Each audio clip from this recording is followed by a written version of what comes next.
Thank you, Ben. Oh, Dr. Digmanshu Bhatnagar. It's a very recent one, and still getting used to that. But you can also call me Tiggy, everybody. Hello, good morning. It's an honor to be here, to be facilitating this very exciting session that is also close to, it's actually like my heart itself, on innovation.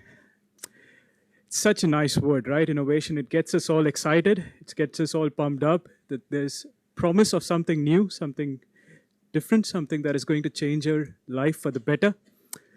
But it also comes with a sense of responsibility to deliver it, to make it happen, to get it to people at the end, so that everyone's lives can change. So we are in this session today. We are going to hear some incredible stories from around the world of innovations happening. We have sort of startups, founders of startups, as well as facilitators of startups who have driven change. So once again, good morning, everyone. For those who can't see me, I am an Asian Indian male, 5'9" tall. I wish I was 6 feet. I hide that insecurity with my thick beard that my lovely wife often asks me to thin down from time to time. But no. So we have heard from Kathy in the morning the importance of stepping out from the labs and literally and figuratively jumping on the bus to get and make innovation happen, get the GDI hub rolling. Kylie echoed this attitude in the morning after Kathy to break down silos that we often find ourselves in, to deliver services and innovate ways in which assistive technology reaches people.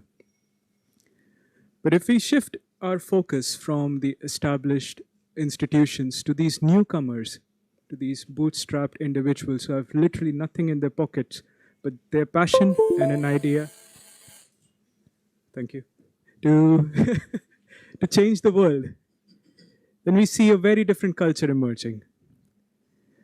The startups that are addressing the old problems in a new way, or trying to identify new problems and solving them to change our lives, to change our behaviors, our practices for the better. These are the guys who break into those silos. These are the guys who break out from those foundations. These are the guys who are actually creating those networks to bring about a change.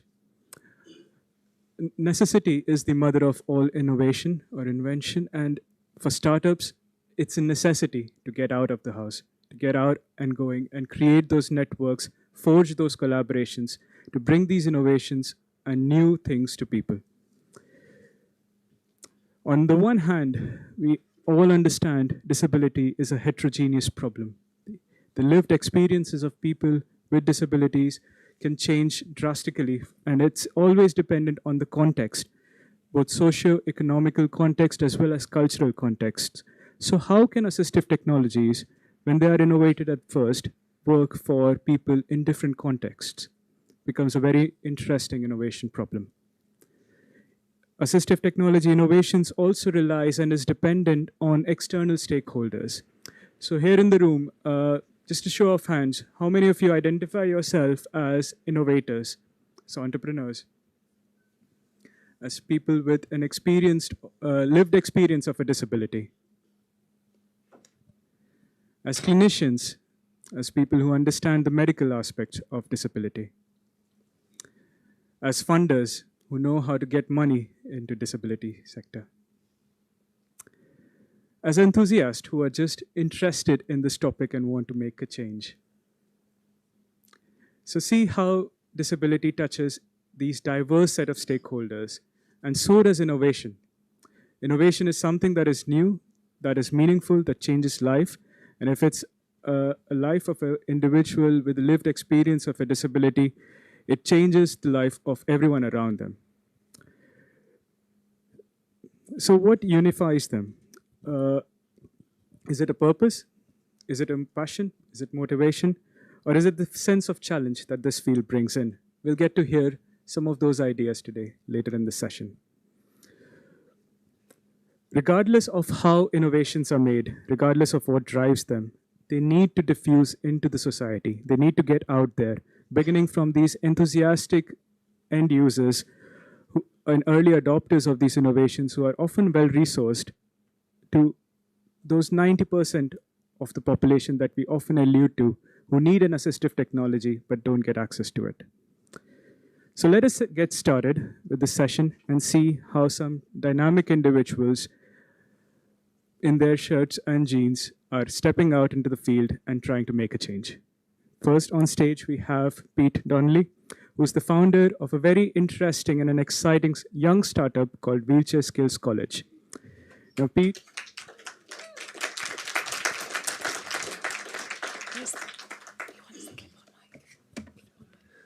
Thanks, Tiggy. A quick visual description for everyone. I'm a white male. I'm wearing green shirts and jeans. I'm a wheelchair user. I have ginger hair and what was described at the weekend as a strong beard, which I've not heard before, but I'll take it. So, hello everyone. It's great to be here today and tell you a bit about my startup. My name is Pete Donnelly. I've been using a wheelchair for 17 years. I've been teaching wheelchair skills for the last 15 years. Now, wheelchair skills have made a massive difference to my life. They've given me the skills and confidence to go out there, travel, work, socialize, and basically live the kind of life that I want to. It's always baffled me that wheelchair skills aren't taught as standard when someone gets a wheelchair. I mean, it makes no sense. You get this life-changing, potentially life-changing piece of equipment, and then you're just expected to know how to use it somehow. I founded the Wheelchair Skills College with the vision that every single wheelchair user gets access to high-quality, peer-led wheelchair skills training, so they can recognize the benefits and go out and live the kind of life they want to as well. And it's about taking wheelchair skills to people where they are, in their community. So I started scoping out, where can this be delivered? Who am I going to connect this with? And there's a lot of interest. When you're having conversations with people, they have the same reaction. They say, yeah, of course, it makes sense. We need to do this. But then once you start probing it more, translating that initial interest into a pilot session proved incredibly difficult. People don't have the resources, the time isn't there, priorities are a bit different. Now, one group that I reached out to that were more proactive in terms of getting this up and running was schools, and that's perfect for me.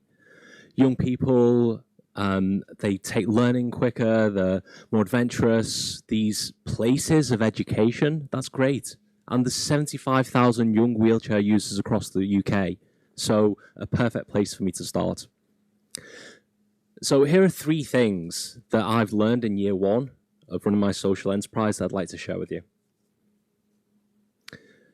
So the systems that are there to support young people are archaic.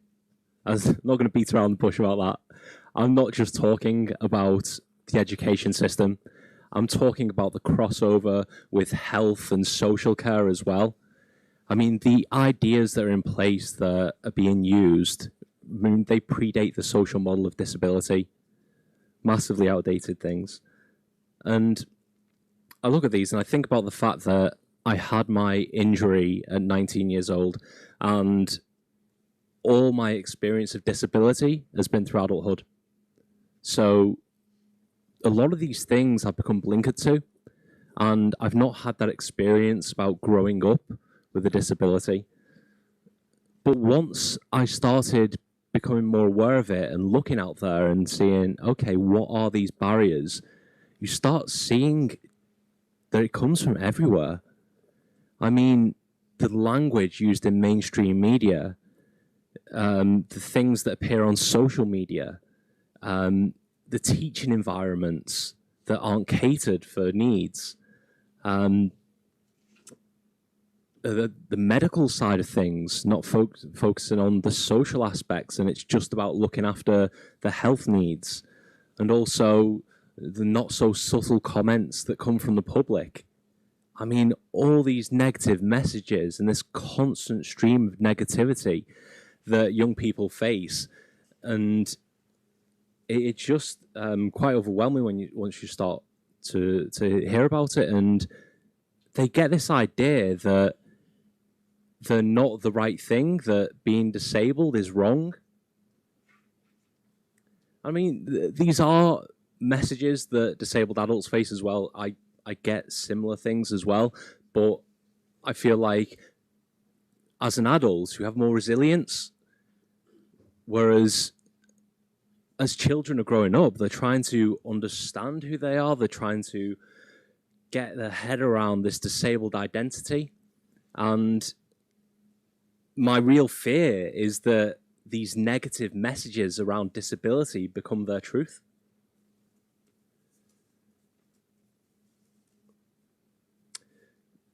So having conversations in schools and understanding more around what young people are going through early on made me realize that wheelchair skills weren't going to be enough. The disability conversation needs to be expanded. We need to be talking about all these other aspects of life. I remember talking to a group of young people about the social model of disability as something that my background in the third sector has meant I've spoken a lot about over time. But I was explaining it to them for the first time and listening to how it impacted the way they viewed themselves, understanding that they weren't the problem, but it was all those things around them in society that were a problem. And that started to change the way they looked at themselves. We need to be talking more about what disabled life looks like. And it's not just the medical side of things, it's those functional aspects. It's about getting around in life. It's about doing the things that you want to do. And it's about that peer representation as well. It's about those things that someone that you see yourself in, kind of age-wise, maybe background-wise, from your own locals, wherever you're based, is going to be able to talk to you in ways that you understand. And we need representation in broader than just the media where it sits at the moment. I think that we need representation in all areas of life, so young people can see themselves growing up and the breadth of what they could do as well. And then to make lasting change as well, we need to make sure that we are talking to all the stakeholders involved in these situations.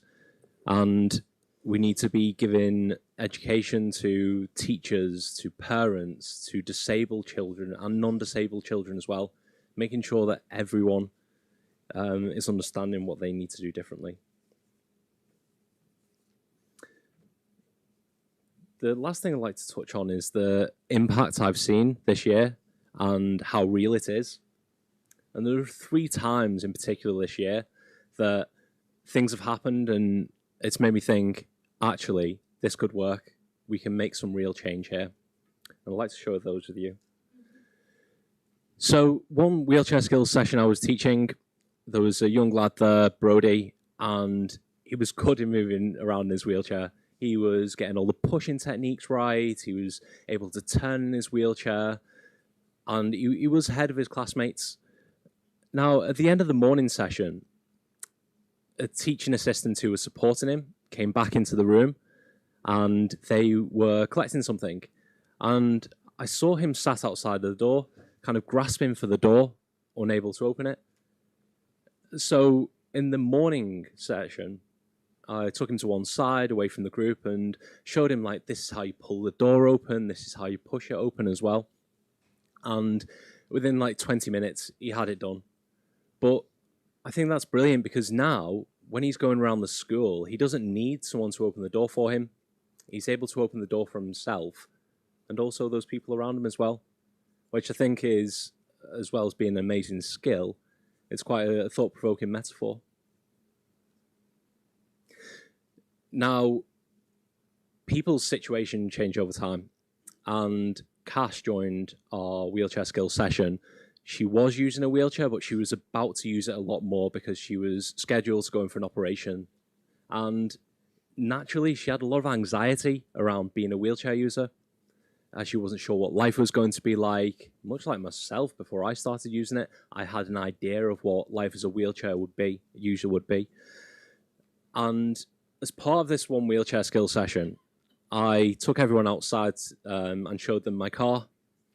And this is the kids loved it. I kind of showed them the hand controls that I use in my car. I showed them how I break my wheelchair down, take the wheels off, lift it across myself.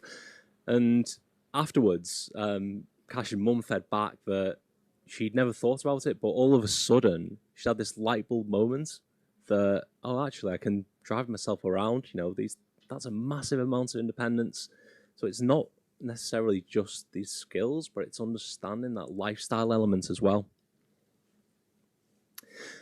Now, the third person I'd like to tell you about is Asta. Now, Asta wasn't sure she was going to be able to join the wheelchair skill session. She wasn't sure if she was kind of capable enough to join in, how much she would gain from it. But she pushed herself and she did join the session. And during the session, she really gave it her all. She was surpassing her own expectations and those of the teachers as well. And she was maybe not as fast as some of the children there, and maybe she didn't do as many skills, but some of those more basic skills of pushing forwards and backwards and turning, she got a lot from. Now, before the session, Asta would have been pushed around by some of the teachers. But following the session, she understood that she could push herself around. And when teachers tried to push her around, she'd hold her hand up to stop them. And for me, that is brilliant because that's what wheelchair skills are all about. She realized that she could take that confidence and she could tell people to stop, and she took back that choice and control.